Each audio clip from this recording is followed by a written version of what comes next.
ओम श्री गणेशाय नमः। ओम नमो भगवते वासुदेवाय। श्रीमद् भागवत में अष्टम स्कंद 5वां अध्याय प्रारंभ करते हैं। देवताओं का ब्रह्मा जी के पास जाना और ब्रह्माकृत भगवान की स्तुति। श्री सुखदेव जी कहते हैं, परीक्षित, भगवान की है गजेंद्र मोक्ष की पवित्र लीला समस्त पापों का नाश करने वाली है। इसे मैंने तुम्हें सुना दिया। अब रैवत मनवंतर की कथा सुनो। 5वें मनु का नाम था रैवत। वे चौथे मनु तामस के सगे भाई थे। उनके अर्जुन, बलि, विंध्य आदि कई पुत्र थे। उस मनवंतर में इंद्र का नाम था विभु और भूतरे आदि देवताओं के प्रधान गण थे। परीक्षित, उस समय हिरण्य रोमा, वेदशिरा, उधर्व, बाहु आदि सप्तऋषि थे। उनमें शुभ्र ऋषि की पत्नी का नाम था विकुंठा। उन्हीं के गर्भ से वैकुंठ नामक श्रेष्ठ देवताओं के साथ अपने अंश से स्वयं भगवान ने वैकुंठ नामक अवतार धारण किया। उन्होंने लक्ष्मी देवी की प्रार्थना से उनको प्रसन्न करने के लिए वैकुंठ धाम की रचना की थी। वह लोक समस्त लोकों में श्रेष्ठ है। उन वैकुंठ नाथ के कल्याण में गुण और प्रभाव का वर्णन मैं संक्षेप में 3 स्कंध में कर चुका हूँ।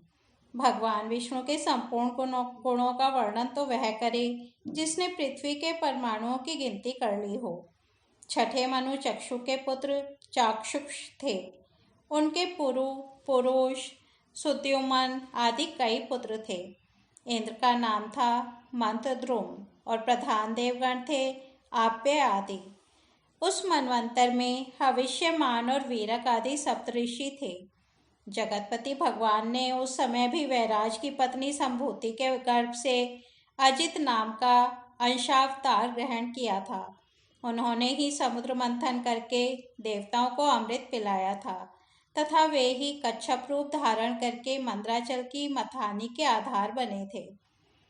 राजा परीक्षित ने पूछा, भगवान ने क्षीर सागर का मंथन कैसे किया? उन्होंने कच्छप रूप धारण करके किस कारण और किस उद्देश्य से मंद्राचल को अपनी पीठ पर धारण किया? देवताओं को उस समय अमृत कैसे मिला? और भी कौन कौन सी वस्तुएं समुद्र से निकली? भगवान की यह लीला बड़ी ही अद्भुत है। आप कृपा करके अवश्य सुनाइए। आप भक्तवत्सल भगवान की महिमा का ज्यों ज्यों वर्णन करते हैं, त्यों ही त्यों मेरा हृदय उसको और भी सुनने के लिए उत्सुक होता जा रहा है। अघाने का तो नाम ही नहीं लेता। क्यों ना हो, बहुत दिनों से यह संसार की ज्वालाओं से जलता जो जा रहा है। सूत जी ने कहा, शौनक आदि ऋषियों, भगवान श्री सुखदेव जी ने राजा परीक्षित के इस प्रश्न का अभिनंदन करते हुए भगवान की समुद्र मंथन लीला का वर्णन आरंभ किया। श्री सुखदेव जी कहते हैं, परीक्षित, जिस समय की यह बात है, उस समय असुरों ने अपने तीखे शस्त्रों से देवताओं को पराजित कर दिया था। उस युद्ध में बहुतों के तो प्राणों पर ही बन आई। वे रणभूमि में गिरकर फिर उठ न सके। दुर्वासा के शाप से तीनों लोक और स्वयं इंद्र भी श्रीहीन हो गए थे। यहाँ तक कि यज्ञ आदि धर्म कर्मों का भी लोप हो गया था। यह सब दुर्दशा देखकर इंद्र, वरुण आदि देवताओं ने आपस में बहुत कुछ सोचा विचारा, परंतु अपने विचारों से वे किसी निश्चय पर नहीं पहुंच सके। तब वे सबके सब सुमेरु के शिखर पर स्थित ब्रह्मा जी की सभा में गए और वहां उन लोगों ने बड़ी नम्रता से ब्रह्मा जी की सेवा में अपनी परिस्थिति का विस्तृत विवरण उपस्थित किया। ब्रह्मा जी ने स्वयं देखा कि इंद्र, वायु आदि देवता श्रीहीन एवं शक्तिहीन हो गए हैं। लोगों की परिस्थिति बड़ी विकट, संकटग्रस्त हो गई है और असुर इसके विपरीत फल फूल रहे हैं। समर्थ ब्रह्मा जी ने अपना मन एकाग्र करके परम पुरुष भगवान का स्मरण किया। फिर थोड़ी देर रुककर प्रफुल्लित मुख से देवताओं को संबोधित करते हुए कहा, देवताओं, मैं शंकर जी, तुम लोग तथा असुर, दैत्य, मनुष्य, पशु पक्षी, वृक्ष और स्वेदज आदि समस्त प्राणी, जिनके विराट रूप के एक अत्यंत स्वल्प अंश से रचे गए हैं, हम लोग उन अविनाशी प्रभु की ही शरण ग्रहण करें। यद्यपि उनकी दृष्टि में न कोई वध का पात्र है और न रक्षा का। उनके लिए ना तो कोई उपेक्षणीय है, न कोई आदर का पात्र ही। फिर भी सृष्टि, स्थिति और प्रलय के लिए समय समय पर वे रजोगुण, सत्वगुण और तमोगुण को स्वीकार किया करते हैं। उन्होंने इस समय प्राणियों के कल्याण के लिए सत्वगुण को स्वीकार कर रखा है, इसलिए यह जगत की स्थिति और रक्षा का अवसर है। अतः हम सब उन्हीं जगत गुरु परमात्मा की शरण ग्रहण करते हैं। वे देवताओं के प्रिय हैं और देवता उनके प्रिय, इसलिए हम निज जनों का वे अवश्य ही कल्याण करेंगे। श्री सुखदेव जी कहते हैं, परीक्षित, देवताओं से यह कहकर ब्रह्मा जी देवताओं को साथ लेकर भगवान अजित के निज धाम वैकुंठ में गए।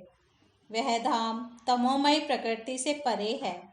इन लोगों ने भगवान के स्वरूप और धाम के संबंध में पहले से ही बहुत कुछ सुन रखा था, परंतु वहां जाने पर उन लोगों को कुछ दिखाई न पड़ा। इसलिए ब्रह्मा जी एकाग्र मन से वेदवाणी के द्वारा भगवान की स्तुति करने लगे। ब्रह्मा जी बोले, भगवान, आप निर्विकार, सत्य, अनंत, आदि पुरुष, सबके हृदय में अंतर्यामी रूप से विराजमान, अखंड एवं अतार्क्य हैं।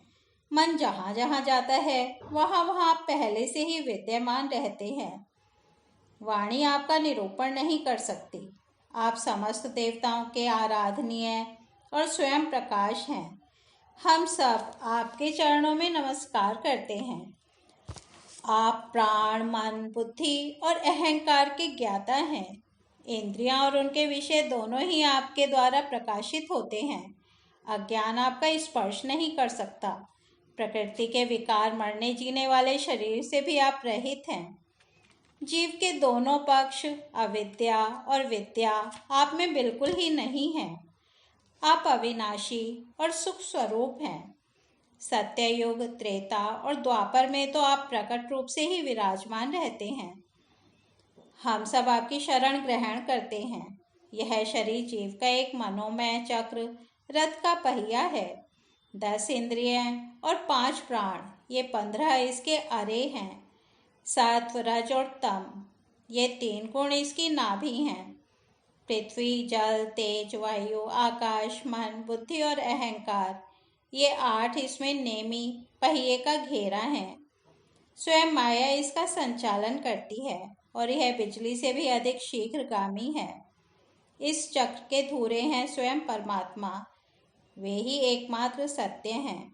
हम उनकी शरण में हैं, जो एकमात्र ज्ञान स्वरूप प्रकृति से परे एवं अदृश्य हैं, जो समस्त वस्तुओं के मूल में स्थित अव्यक्त हैं और देश, काल अथवा वस्तु से जिनका पार नहीं पाया जा सकता, वही प्रभु इस जीव के हृदय में अंतर्यामी रूप से विराजमान रहते हैं। विचारशील मनुष्य भक्ति योग के द्वारा उन्हीं की आराधना करते हैं। जिस माया से मोहित होकर जीव अपने वास्तविक लक्ष्य अथवा स्वरूप को भूल गया है, वह उन्हीं की है और कोई भी उसका पार नहीं पा सकता। परंतु सर्वशक्तिमान प्रभु अपनी उस माया तथा उसके गुणों को अपने वश में करके समस्त प्राणियों के हृदय में समभाव से विचरण करते रहते हैं।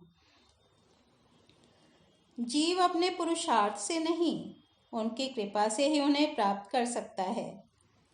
हम उनके चरणों में नमस्कार करते हैं। यूँ तो हम देवता एवं ऋषिगण भी उनके परम प्रिय सत्वमय शरीर से ही उत्पन्न हुए हैं, फिर भी उनके बाहर भीतर एक रस प्रकट वास्तविक स्वरूप को नहीं जानते। तब रजोगुण एवं तमोगुण प्रधान असुर आदि तो उन्हें जान ही कैसे सकते हैं। उन्हीं प्रभु के चरणों में हम नमस्कार करते हैं। उन्हीं की बनाई हुई यह पृथ्वी उनका चरण है। इसी पृथ्वी पर जरायुज, अंडज, स्वेदज और उद्भिज, ये 4 प्रकार के प्राणी रहते हैं। वे परम स्वतंत्र, परम ऐश्वर्यशाली पुरुषोत्तम पर ब्रह्म हम पर प्रसन्न हो। यह परम शक्तिशाली जल उन्हीं का वीर्य है। इसी से तीनों लोक और समस्त लोकों के लोकपाल उत्पन्न होते, बढ़ते और जीवित रहते हैं। वे परम ऐश्वर्यशाली पर ब्रह्म हम पर प्रसन्न हो। श्रुतियाँ कहती हैं कि चंद्रमा उस प्रभु का मन है। यह चंद्रमा समस्त देवताओं का अन्न, बल एवं आयु है। वही वृक्षों का सम्राट एवं प्रजा की वृद्धि करने वाला है। ऐसे मन को स्वीकार करने वाले परम ऐश्वर्यशाली प्रभु हम पर प्रसन्न हो। अग्नि प्रभु का मुख है। इसकी उत्पत्ति ही इसलिए हुई है कि वेद के यज्ञ याग आदि कर्म कांड पूर्ण रूप से संपन्न हो सकें। यह अग्नि ही शरीर के भीतर जठराग्नि रूप से और समुद्र के भीतर बड़ वानल के रूप से रहकर उनमें रहने वाले अन्न जल आदि धातुओं का पाचन करता रहता है और समस्त द्रव्यों की उत्पत्ति भी उसी से हुई है। ऐसे परम ऐश्वर्यशाली भगवान हम पर प्रसन्न हो, जिनके द्वारा जीव देवयान मार्ग से ब्रह्मलोक को प्राप्त होता है, जो वेदों की साक्षात मूर्ति और भगवान के ध्यान करने योग्य धाम है, जो पुण्यलोक स्वरूप होने के कारण मुक्ति के द्वार एवं अमृतमय हैं और काल रूप होने के कारण मृत्यु भी हैं। ऐसे सूर्य जिनके नेत्र हैं, वे परम ऐश्वर्यशाली भगवान हम पर प्रसन्न हो। प्रभु के प्राण से ही चराचर का प्राण तथा उन्हें मानसिक शारीरिक और इंद्रिय संबंधी बल देने वाला वायु प्रकट हुआ है। वह चक्रवर्ती सम्राट हैं, तो इंद्रियों के अधिष्ठात्री देवता हम सब उसके अनुचर। ऐसे परम ऐश्वर्यशाली भगवान हम पर प्रसन्न हो, जिनके कानों से दिशाएं, हृदय से इंद्रिय गोलक और नाभि से वह आकाश उत्पन्न हुआ है, जो पांचों प्राण अपान उदान समान और व्यान, 10 इंद्रियां, मन, 5 असु, नाग, कूर्म, कृकल, देवदत्त और धनंजय एवं शरीर का आश्रय है, वे परम ऐश्वर्यशाली भगवान हम पर प्रसन्न हो, जिनके बल से इंद्र, प्रसन्नता से समस्त देवगण, क्रोध से शंकर, बुद्धि से ब्रह्मा, इंद्रियों से वेद और ऋषि तथा लिंग से प्रजापति उत्पन्न हुए हैं, वे परम ऐश्वर्यशाली भगवान हम पर प्रसन्न हो, जिनके वक्षः स्थल से लक्ष्मी, छाया से पितृगण, स्तन से धर्म, पीठ से अधर्म, सिर से आकाश और विहार से अप्सराएं प्रकट हुई हैं, वे परम ऐश्वर्यशाली भगवान हम पर प्रसन्न हो, जिनके मुख से ब्राह्मण और अत्यंत रहस्यमय वेद, भुजाओं से क्षत्रिय और बल, जंघाओं से वैश्य और उनकी वृत्ति, व्यापार कुशल तथा चरणों से वेद बाह्य शूद्र और उनकी सेवा आदि वृत्ति प्रकट हुई है, वे परम ऐश्वर्यशाली भगवान हम पर प्रसन्न हो, जिनके अधर से लोभ और ओष्ठ से प्रीति, नासिका से कांति, स्पर्श से पशुओं का प्रिय काम, भौहों से यम और नेत्र के रोमों से काल की उत्पत्ति हुई है, वे परम ऐश्वर्यशाली भगवान हम पर प्रसन्न हो, पंचभूत काल कर्म सत्व आदि गुण और जो कुछ विवेकी पुरुषों के द्वारा बाधित किए जाने योग्य निर्वचनीय या अनिर्वचनीय विशेष पदार्थ हैं, वे सबके सब भगवान की योग माया से ही बने हैं, ऐसा शास्त्र कहते हैं। वे परम ऐश्वर्यशाली भगवान हम पर प्रसन्न हो, जो माया निर्मित गुणों में दर्शन आदि वृत्तियों के द्वारा आसक्त नहीं होते, जो वायु के समान सदा सर्वदा असंग रहते हैं, जिनमें समस्त शक्तियां शांत हो गई हैं, उन अपने आत्मानंद के लाभ से परिपूर्ण आत्मस्वरूप भगवान को हमारे नमस्कार हैं। प्रभु, हम आपके शरणागत हैं और चाहते हैं कि मंद मंद मुस्कान से युक्त आपका मुख कमल अपने इन्हीं नेत्रों से देखें। आप कृपा करके हमें उसका दर्शन कराइए। प्रभु, आप समय समय पर स्वयं ही अपनी इच्छा से अनेकों रूप धारण करते हैं और जो काम हमारे लिए अत्यंत कठिन होता है उसे आप सहज में ही कर देते हैं। आप सर्वशक्तिमान हैं, आपके लिए इसमें कौन सी कठिनाई है। विषयों के लोभ में पड़कर जो देहाभिमानी दुख भोग रहे हैं, उन्हें कर्म करने में परिश्रम और कलेश तो बहुत अधिक होता है, परंतु फल बहुत कम निकलता है।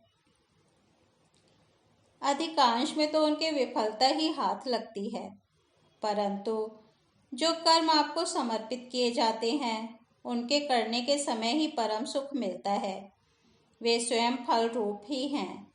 भगवान को समर्पित किया हुआ छोटे से छोटा कर्माभास भी कभी विफल नहीं होता, क्योंकि भगवान जीव के परम हितैषी, परम प्रियतम और आत्मा ही हैं।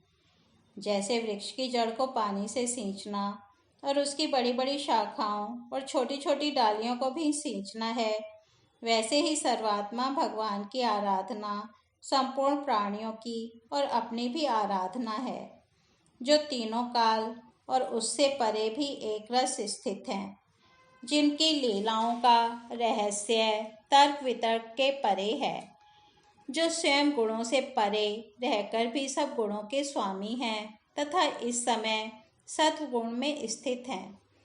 ऐसे आपको हम बार बार नमस्कार करते हैं।